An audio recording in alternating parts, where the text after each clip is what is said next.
Good morning. Myself, I'm R. Akshaya. I'm from CSIT branch. Today, my Tech Talk concept is computers using integrated circuits. Introduction. The computers in recent times have become a relevant too, particularly in the area of storage and dissemination of information. The ease with which the computer functions is that is speed, accuracy, and readiness. With the usefulness of the computer, it has become fashionable for organizations to be computerized. That is, a computer department is created to serve the whole organization, and expert or professionals are employed to manage the department. It is today becoming increasingly difficult for computer for most jobs. The world is becoming a global village through the use of computer. Thus, there is the need for everyone to be computer illiterate. The computer age was characterized by generations of computers, which signified that computer had passed through stages of evolution or development. What is a computer? A computer is an electronic device used to store, retrieve, and manipulate data. A computer also defines as a programmable electromechanical device that accepts instruction or program to direct the operations of the computer. Four words can be deducted from the above definition for further illustration. Example, store, to put data somewhere for safekeeping; retrieve, to get and bring the data back; process, to calculate, compare, arrange. Historical background of computer. The history of computer dated back to the period of scientific revolution, that is 1543 to 1678. The calculating machine invented by Blaise Pascal in 1642 and that of Gottfried Leibniz marked the genesis of the application of machine in industry.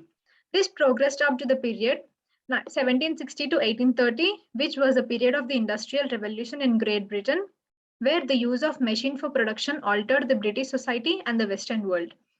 During this period, Joseph Jacquard invented the waving loom, a machine used in textile industry. The computer was born not for entertainment or email, but out of a need to solve a serious number crunching crisis.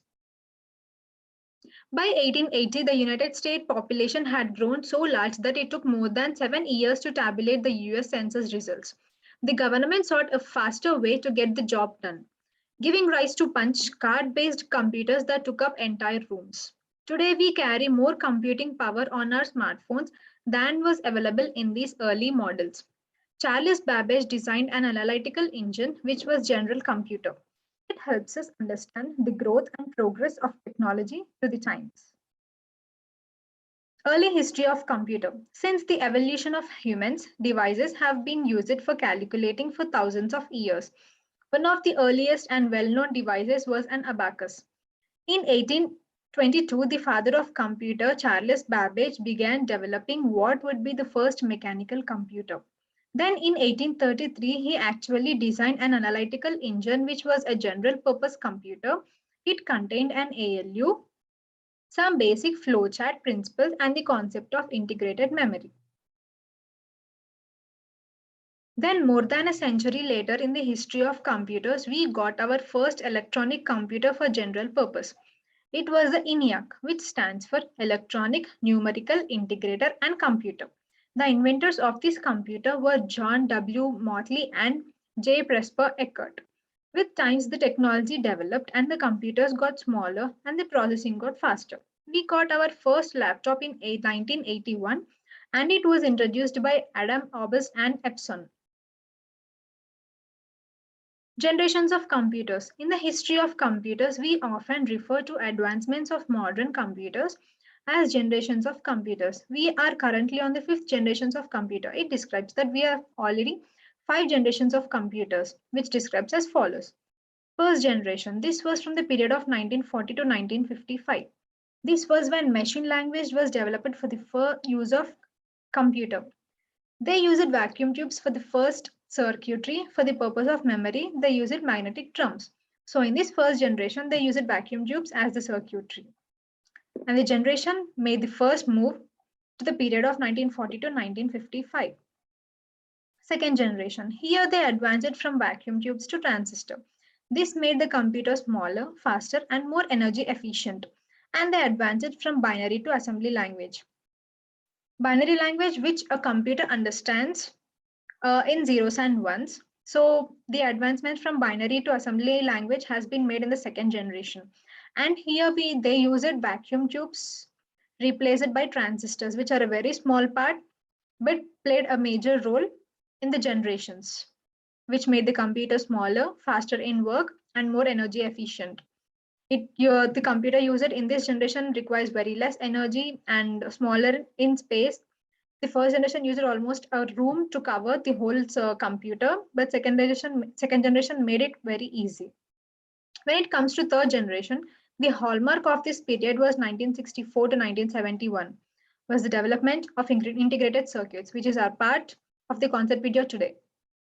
Computer, the third generation. The period of third generation was from 1965 to 1971. The computers of third generation used integrated circuits, that is ICs, in place of transistors. As though transistors made a major role in generations of computing, integrated circuits made a revolutionary turn in evolving the computer. A single IC has many transistors, resistors, and capacitors along with the associated circuitry. The IC, integrated circuit, was invented by Jack Kilby. This development made computers smaller in size, reliable, and efficient. In this generation, remote processing, time sharing, multi-programming operating systems were used. High-level languages, Fortran 2 to 4, COBOL, Pascal, PL, Hash1, BASIC, ALGOL 68, etc. Many high-level languages are being introduced with the evolution of integrated circuits, which made the world better place to stand, were used during this generation. The main features of third generation are ICs used, more reliable in comparison to previous two generations. When we use ICs, the capacity has become more, the content to be stored in a chip, it became more, and it is easy to handle things, and we associated assembly level language in this third generation, so it became more easy for people to understand the computer, what a computer is, and the generations have made people much more easier to know, and the example of computers and what it is use of, what it is useful to, and the features made the third generation more reliable, and that is ICs used more reliable in comparison to previous two generations, smaller in size, and generated less heat, faster, lesser maintenance, costly, AC required, consumed less electricity, supported high-level language. Even though it have many advantages, it have some disadvantages like costly and AC required too. Some computers of this generation, like third generation ICs dependent, are IBM 360 series, Honeywell 6000 series, PDP personal data processor, IBM 370 by 168, TDC 316. So conclusion, the earliest foundations of what would become computer science predate the invention of the modern digital computer. Machines for calculating fixed numerical tasks such as abacus have existed. Charles Babbage, sometimes referred to as the father of computing. In 1980, Microsoft Disk operating system was born, and in 1981, IBM introduced the personal computer for home and office use. 3 years later, Apple gave us the Manchester computer with its icon-driven interface, and 90s have gave us Windows operating system. As a result of various improvements to the development of the computer, we have seen the computer being used in all areas of life. It is a very useful tool that will continue to experience new development as time passes. Thank you.